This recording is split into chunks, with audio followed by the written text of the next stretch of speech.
ജീവിതത്തിൽ എന്തെങ്കിലും തെറ്റുകൾ സംഭവിച്ചു എന്ന് കരുതി പരിധി വിട്ട് ആവലാതിപ്പെടേണ്ടതില്ല. പാല് കേടായാൽ അത് തൈരോ ചീസോ ആയി മാറും.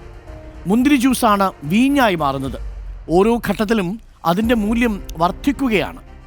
ഓർക്കുക, എന്തെങ്കിലും തെറ്റുകൾ സംഭവിച്ചു എന്ന് കരുതി നിങ്ങൾ മോശക്കാരനല്ലെന്ന്, നിങ്ങൾ മോശക്കാരനാണ് എന്ന് പറഞ്ഞുകൊണ്ട് വിധി എഴുതുന്നവരോട് നിങ്ങൾ പറയണം, അങ്ങനെയല്ല. എന്തെങ്കിലും തെറ്റുകൾ അതെല്ലാം അനുഭവങ്ങളായി മാറും. അത് കൃത്യമായി വിലയിരുത്തി മുന്നോട്ട് പോയാൽ ജീവിതത്തിൽ ഒരു നേട്ടമാക്കി മാറ്റാനും സാധിക്കും.